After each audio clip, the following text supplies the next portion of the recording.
sur le podcast Hygiène de vie, qui t'aide à retrouver une vie plus équilibrée et plus sereine. Je m'appelle Alexandra, je suis coach de vie et naturopathe. Ma mission est de vous guider à retrouver votre équilibre de vie grâce à des méthodes naturelles autour de l'alimentation saine et bienveillante et du bien-être physique et mental. Hygiène de vie est avant tout votre podcast qui vous donne des outils simples, réalistes et accessibles pour votre corps et votre esprit. Vous retrouverez tous les éléments que j'évoque sur le site hygiènedevie.fr. Je vous invite à vous abonner au podcast sur la plateforme de votre choix pour ne pas manquer les nouveaux épisodes au moment où ils sortent.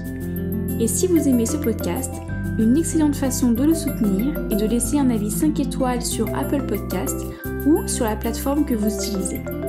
C'est ce qui permet à d'autres de le découvrir et d'en bénéficier plus facilement. Il est à présent temps de vous installer confortablement et de profiter. Bonjour à tous! Pour ce nouvel épisode, je souhaite aborder un sujet à la fois à la mode et à la fois un peu tabou. J'ai nommé les jus de fruits et de légumes frais. On en voit fleurir un peu partout, de toutes sortes et à tout prix. Ils sont vraiment très tendance, dans les magazines, sur les réseaux sociaux, sur YouTube, bref, partout. C'est vrai que je poste aussi pas mal de contenu à ce sujet. Mais il me semble important d'apporter quelques éclaircissements car je vois tout et parfois des choses qui me hérissent un peu les poils. Alors, tous les jus sont-ils à mettre dans le même sac ? Pourquoi en boirait-on ? À quoi servent-ils ? Comment faut-il les boire ? Bref, les questions sont multiples et les réponses aussi. Ce sont toutes ces questions que j'aimerais éclaircir avec vous aujourd'hui. Mais avant, je souhaiterais vous lire et vous partager le commentaire d'Aurélie reçu sur Instagram qui me dit « Je viens encore vers vous car j'ai avancé sur vos podcasts qui me plaisent énormément avec son PDF que j'apprécie et qui est très bien fait. J'en apprends tous les jours et je suis sur le 5e podcast. J'adore vraiment et aujourd'hui je peux faire que ça car j'ai un mal de crâne horrible. Du coup, je vous écoute et ça m'apaise. » Eh bien, merci beaucoup Aurélie d'avoir pris quelques minutes pour m'écrire ce beau commentaire qui me va vraiment droit au cœur. Je suis vraiment très ravie de savoir que mon travail vous sert, voire même vous apaise. Si vous ne l'avez pas encore fait, je vous invite à me laisser également un petit commentaire comme Aurélie sur Apple Podcast ou bien à m'envoyer un message sur mon compte Instagram Alexandra Portail Naturo ou encore via mon site internet hygiènedevie.fr. Je me ferai une joie de le partager en retour lors d'un prochain épisode. Allez, assez bavardé, je vous laisse avec ce nouvel épisode qui, je l'espère, vous plaira. Belle écoute! Alors d'abord, qu'est-ce qu'un jus concrètement ? Quand on parle de jus bon pour la santé, il s'agit d'abord d'un jus bien sûr qui soit frais, fait maison et de préférence à l'extracteur. En effet, un jus qui est pasteurisé, qui est vendu dans le commerce, c'est comme un aliment mort. Il n'y a plus de nutriments. Il est aussi acidifiant pour le corps car très riche en sucre, en fructose, donc finalement c'est assez nocif.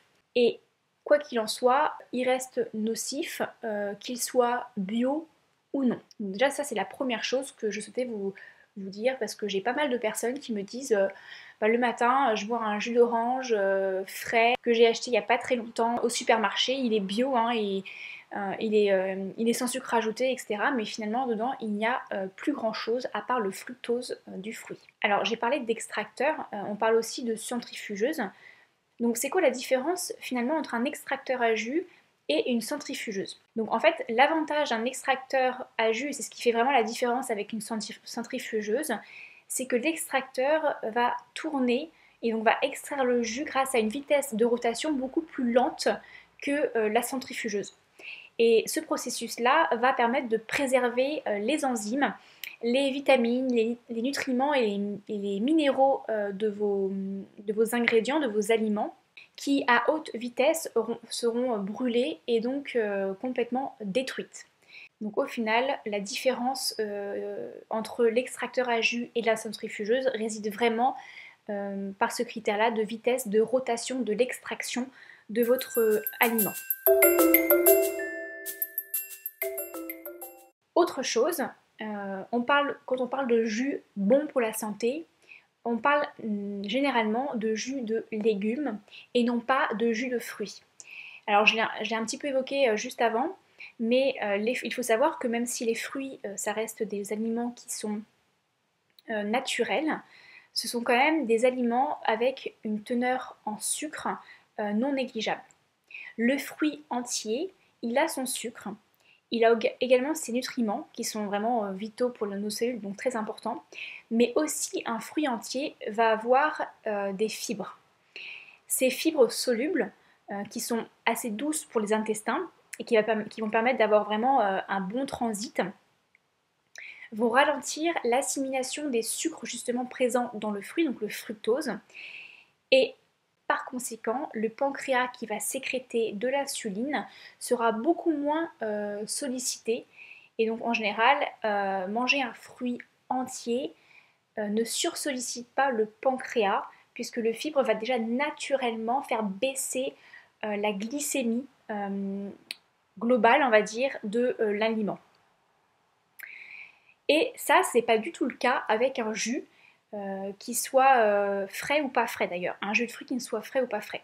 Dans le cas d'un jus de fruits même frais, le sucre arrive vraiment en masse d'un seul coup, puisqu'en fait on a complètement enlevé les fibres du fruit. Et c'est ça qui va impacter vraiment le foie et le pancréas. Dans le cas où vous allez assimiler un jus de fruits, en plus généralement vous allez assimiler assez rapidement, donc vous allez le boire en quelques secondes, le foie en fait n'a pas d'autre choix que de stocker cet afflux, on va dire, massif de sucre qu'on lui apporte sous forme de graisse. Puisque au final, il a tellement de choses en fait à faire en même temps, il va être vraiment sursollicité. Ce sucre-là, concrètement, quand vous le buvez, à moins que vous soyez en train de faire un marathon, dans ce cas, il va être automatiquement utilisé pour vos muscles. Mais généralement, quand vous le prenez lors d'un petit déjeuner par exemple, ou en collation l'après-midi et qu'à côté de ça, vous êtes assis à votre bureau et que vous ne faites pas forcément une activité physique particulière, dans ce cas, le foie va rapidement le stocker sous forme de graisse. D'ailleurs, petit aparté, on chasse beaucoup le gras quand on veut perdre du poids parce qu'on veut perdre du gras et dans ce cas on assimile perte de gras avec stop aux graisses dans l'alimentation. Or, justement, la source principale, on va dire, de la prise de poids et de la création de tissus adipeux provient finalement d'un excès de sucre. Et donc, la prise régulière de jus de jus de fruits qui soit donc encore une fois frais ou pas frais, génère généralement une prise de poids. Ça peut aggraver donc du coup les risques d'obésité, engendrer du diabète et voire même dégénérer en stéatose. Donc la stéatose, c'est ce qu'on appelle la maladie du foie gras, un peu comme les oies. Qui se répand en fait de plus en plus actuellement justement, notamment à cause des sodas, car c'est le même principe que les jus de fruits, hein, c'est pas fait à partir de fruits, mais c'est une boisson très très riche en sucre. Et donc la manière de réguler finalement ce taux de sucre, c'est de réduire au maximum les portions de fruits de votre jus et d'intégrer plutôt des légumes. Et donc si vous voulez finalement quand même consommer des jus de fruits frais, en tout cas des jus frais maison, c'est tout à fait possible tout de même. Mais la seule manière justement de réguler ce taux de sucre qui arrive d'un coup, c'est de réduire au maximum la portion de fruits de votre jus et d'intégrer plutôt des légumes à la place.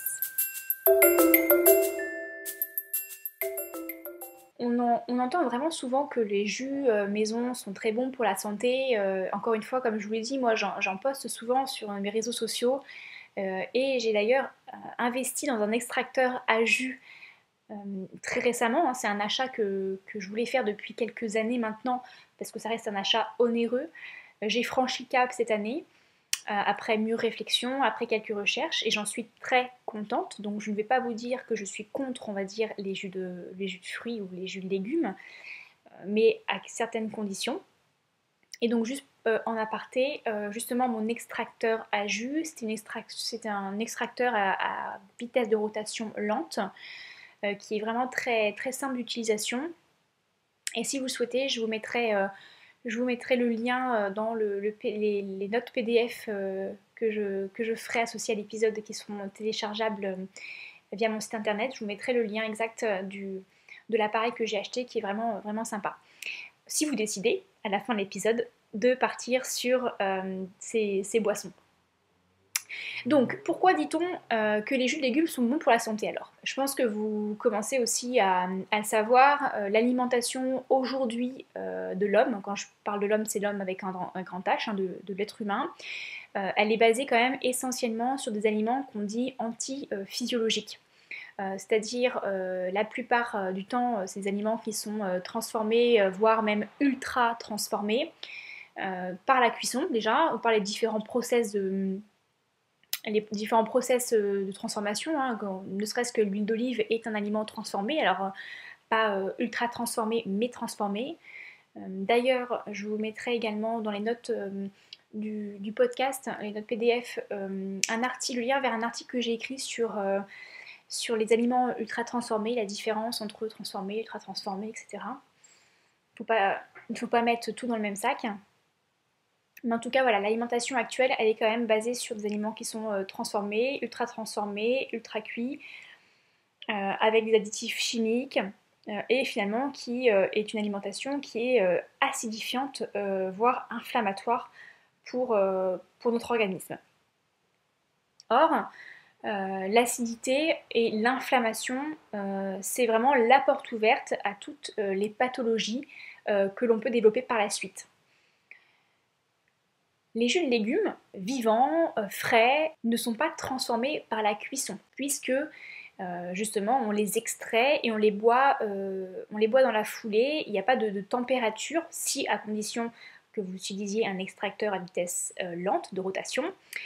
Et donc du coup voilà, c'est une bombe de minéraux, c'est une charge nutritionnelle en minéraux, en électronique et en vitamines qui arrive comme ça d'un seul coup dans l'organisme. Donc les cellules vont vraiment pouvoir se gorger de tous ces bienfaits en un moins de temps finalement. Ces genres de jus-là sont alcalinisants, ce qui est vraiment parfait puisque j'ai dit juste avant justement que l'alimentation actuelle de l'être humain est plutôt acidifiante. Donc de venir intégrer des aliments, des jus, en tout cas des manières de diminuer l'acidité de notre alimentation et de venir plutôt alcaliniser notre organisme, c'est vraiment très très bénéfique pour pouvoir minimiser justement le développement de certaines pathologies. Deuxième chose, deuxième avantage, deuxième raison pour laquelle on dit que les jus de légumes sont bons pour la santé, c'est qu'on leur a enlevé les fibres. C'est comme un jus de fruits, on enlève les fibres du légume. Et donc du coup, ils n'ont pas besoin d'être filtrés dans l'estomac lors du processus de digestion, et ils vont passer directement dans l'intestin grêle. Et du coup, l'absence de fibres est assez intéressante et plutôt recommandée pour les personnes qui souffrent justement d'intestin irrité, puisque l'irritation de leur intestin va justement les empêcher de bien supporter les fibres de leur alimentation, donc ce soit les légumes ou les produits céréaliers. Et pourtant, ces personnes-là vont quand même avoir besoin de minéraux pour justement guérir et pour justement réparer leur paroi intestinale. Donc finalement, ce sont deux choses assez antinomiques. Les personnes qui ont des soucis de digestion, notamment d'irritation de la paroi intestinale, il ne faut pas qu'elles absorbent trop de fibres. Néanmoins, les produits riches en fibres sont aussi les produits qui sont riches en minéraux. Et ces personnes-là vont avoir besoin de ces minéraux-là pour guérir. Donc justement, le jus de légumes est une bonne alternative puisqu'on va leur apporter les minéraux sans leur apporter les fibres. Du coup, vous allez me dire, doit-on forcément boire des jus de légumes? Et là, je vais vous dire non, pas du tout, absolument pas. À mon sens, il faut bel et bien les considérer comme une manière intéressante d'absorber des vitamines, des minéraux, des nutriments dont nous avons besoin et qui aujourd'hui ne sont pas très abondants dans notre alimentation actuelle. Mais je pense aussi qu'il faut les considérer comme un complément de notre alimentation, naturel, certes, mais par contre, je ne pense pas qu'il faille absolument les considérer comme faisant partie intégrante de notre alimentation. Ils sont très intéressants, comme j'ai dit, pour les personnes qui n'arrivent pas à manger suffisamment de légumes, comme par exemple certaines personnes âgées qui souffrent souvent de dénutrition par manque d'appétit, ou certains enfants qui justement ont du mal à manger des légumes. Alors, pourquoi finalement cette utilité de jus est remise en cause? Pourquoi, pour l'instant, je vous ai un peu présenté des arguments pour, des arguments contre, donc qu'est-ce qu'il en est concrètement? Il y a à mon sens 5 choses principales à garder dans un coin de votre tête lorsque vous voulez consommer un jus de légumes. La première chose, c'est la digestion. Lorsque vous ingérez des aliments, la digestion va commencer directement dans la bouche. Ça, je vous l'ai justement déjà dit à plusieurs reprises dans de précédents épisodes. Dès que l'aliment est insalivé et qu'il commence à être mastiqué, le corps capte justement tous ces signaux et va se préparer à traiter les aliments qui vont arriver dans la suite dans l'estomac.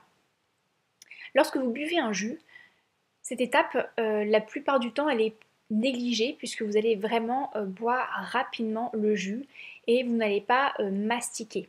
Or, c'est vraiment le processus de mastication et de production de salive qui va permettre à votre corps de se préparer à bien gérer le bol alimentaire qui va arriver. Et quand vous buvez quelque chose de liquide, généralement, vous ne le mâchez pas. Donc vous squeezez en quelque sorte cette première étape, qui est une étape vraiment importante de la digestion. Or, encore une fois, quand vous faites un jus, généralement, vous mettez une grande quantité de légumes pour avoir du jus, hein, parce que, bon, après, comme vous enlevez les fibres, le volume va réduire. Donc pour avoir dans un jus de légumes ou même de fruits, vous allez avoir plusieurs branches de céleri, plusieurs poignées d'épinards, voire même plusieurs oranges. Donc au final, la charge nutritionnelle à gérer par le corps va quand même être énorme. Donc si vous le préparez pas à bien intégrer ça, il va avoir vraiment du mal et il va être sursollicité. Donc le fait de boire comme ça un jus assez rapidement sans le mâcher, ça va vraiment nuire au final à l'assimilation de tous les nutriments. Et d'ailleurs, votre organisme va mal les gérer et va tout simplement mal les assimiler. Donc au final, une bonne partie des nutriments que vous allez absorber ne vont servir à rien.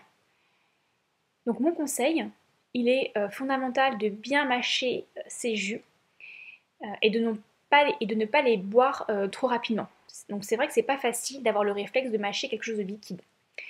Une règle simple, si vous faites un jus de carotte par exemple en utilisant 8 carottes, ce qui au final vous paraît énorme, donc c'est là où c'est important de prendre conscience de ça, mais ce qui n'est pas tant que ça en quantité de liquide que vous allez obtenir, eh ben, vous n'allez pas boire votre jus en 30 secondes. Vous allez essayer de boire votre jus aussi lentement, on va dire, que si vous mangiez les 8 carottes.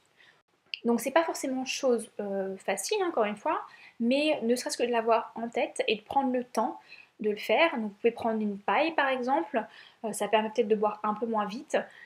Mais voilà, juste vraiment de prendre conscience que vous prenez, on va dire, bouchée par bouchée et vous laissez le temps vraiment de bien savourer votre bouchée. Et si vous y pensez encore mieux, c'est de mastiquer un petit peu, de faire tourner votre jus dans la bouche et ça permettra vraiment de préparer votre corps à bien assimiler toute la bombe nutritionnelle que vous lui donnez. Deuxième raison pour laquelle souvent les jus sont remis en cause, c'est justement cet apport massif de nutriments. Les fibres étant éliminées par l'extraction de votre jus, une quantité de nutriments assez diverses et variées, parce que vous allez forcément mélanger plusieurs légumes, D'ailleurs, c'est pas forcément obligé, hein, vous pouvez faire juste un jus de carotte ou un jus de céleri. Mais bon, en tout cas, une quantité assez importante et des fois un peu différente va arriver brutalement dans le foie qui ne va pas forcément pouvoir tout assimiler d'un coup. Donc déjà, si vous prenez le temps de boire votre jus au préalable, voire de saliver, ça va déjà réduire un peu ce risque-là. Mais il faut savoir que on va dire que le rendement n'est pas à 100%. Entre le moment où vous allez ingérer votre jus, vous n'avez pas forcément bénéficié des 8 carottes que vous avez assimilées, il faut le savoir. Donc vraiment, le temps d'ingestion de votre jus quand vous le buvez est quand même très importante. Troisième raison, c'est la sursollicitation des reins. Pour les deux premières raisons, que ce soit la digestion et l'apport massif en nutriments que je viens juste d'évoquer, les reins vont aussi être grandement sollicités pour éliminer tous les minéraux que l'on va lui apporter. Parce que finalement, les reins, hein, c'est notre filtre, hein, c'est comme le filtre à café.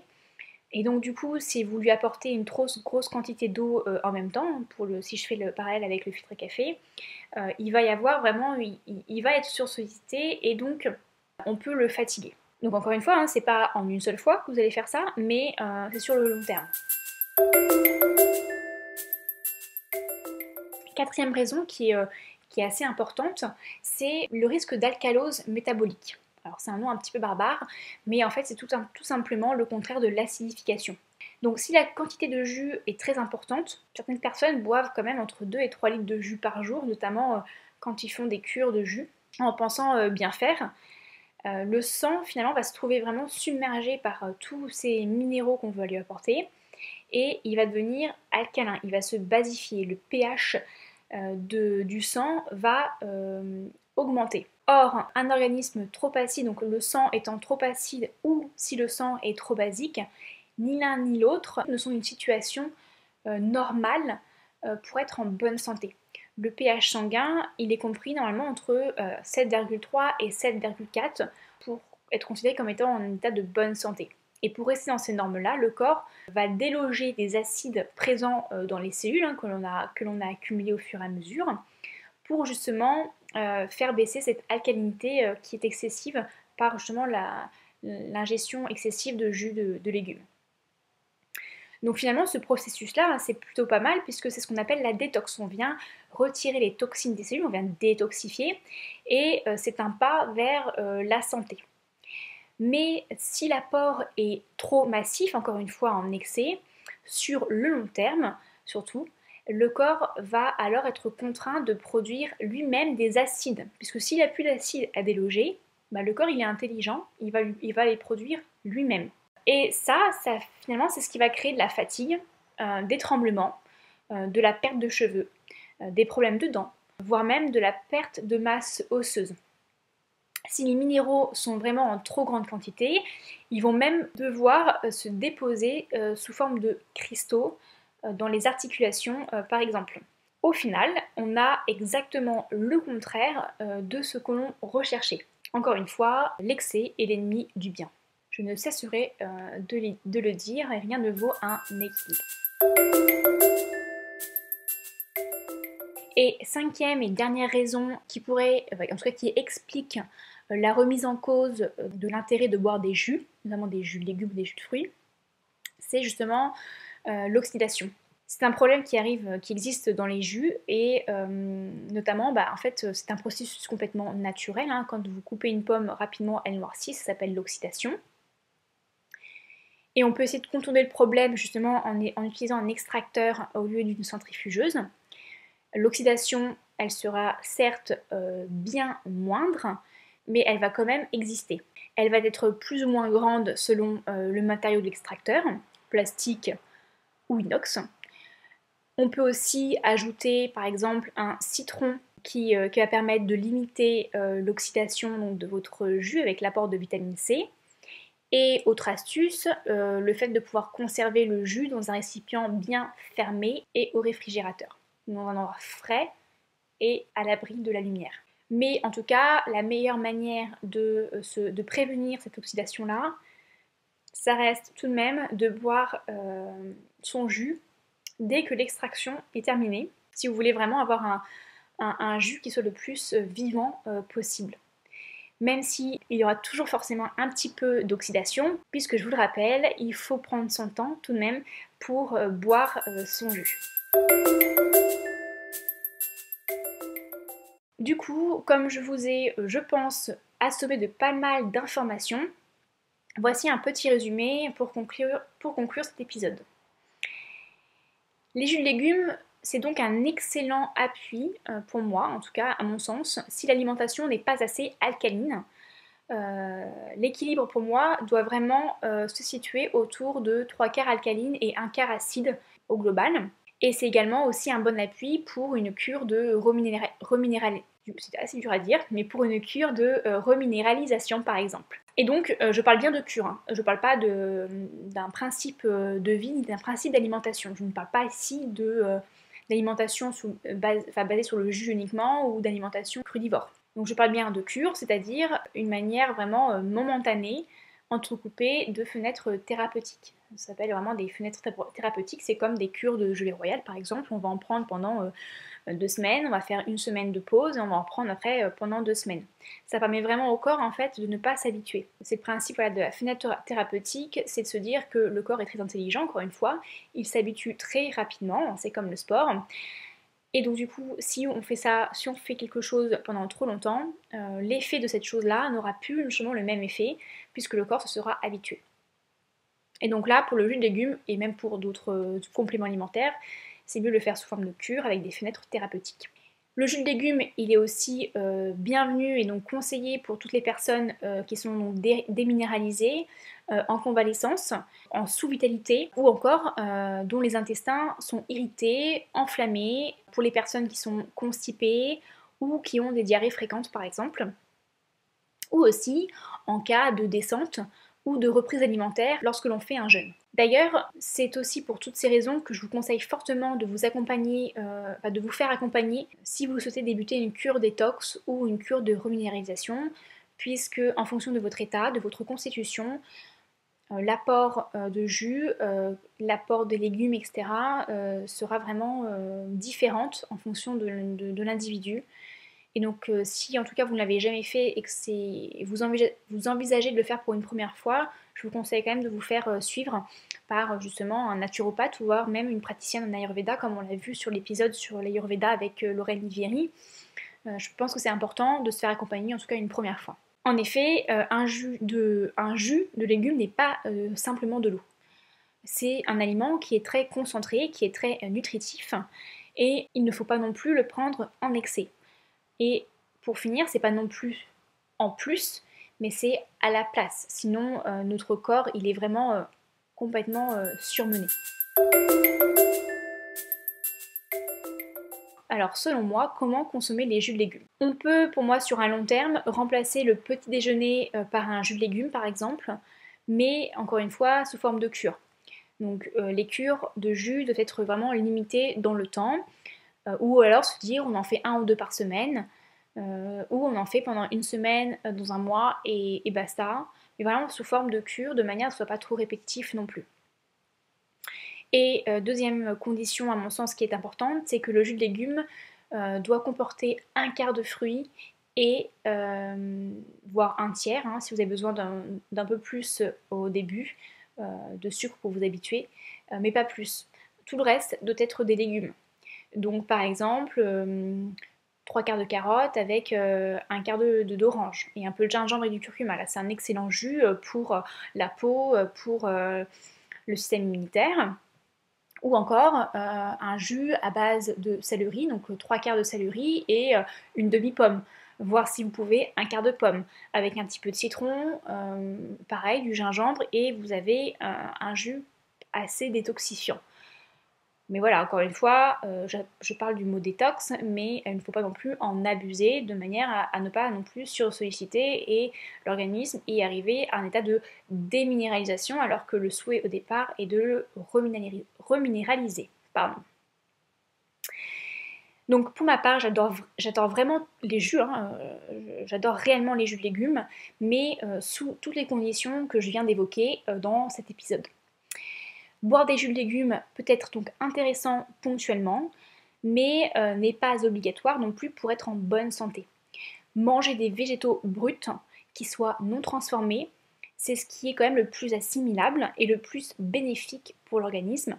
Entre parenthèses, effectivement, sauf les personnes très particulières qui justement ont un intestin irrité et qui ont besoin d'être reminéralisées sans avoir d'apport en fibres. Parenthèse refermée. Et si vous consommez des jus, ne dépassez pas 40 à 50 centilitres, voire 75 centilitres par jour, grand maximum, en prenant le temps de bien saliver, de bien les mastiquer, et sans non plus faire trop de mélange. On ne parle pas de 15 légumes dans un seul jus. Voire même, pourquoi pas, un seul légume avec un petit peu de fruits.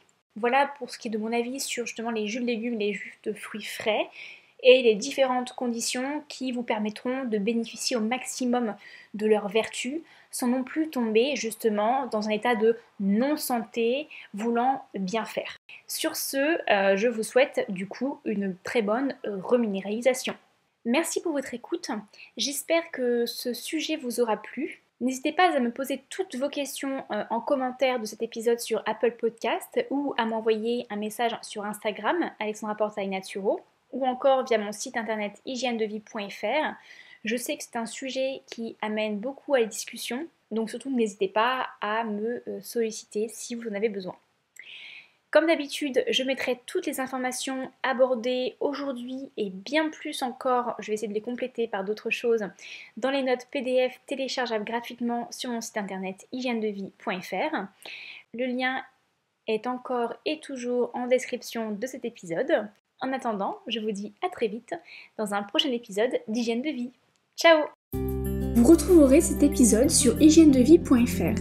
Si vous voulez aller plus loin dans votre compréhension des outils que je présente dans ce podcast, si vous souhaitez vous sentir guidé pour vous aussi retrouver votre équilibre de vie, c'est précisément mon métier, en tant que coach de vie et naturopathe, de vous accompagner.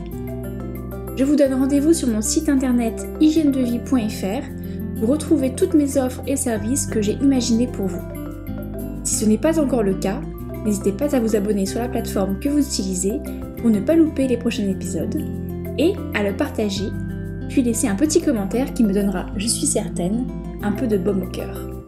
Je vous donne rendez-vous au prochain épisode. En attendant, prenez soin de vous.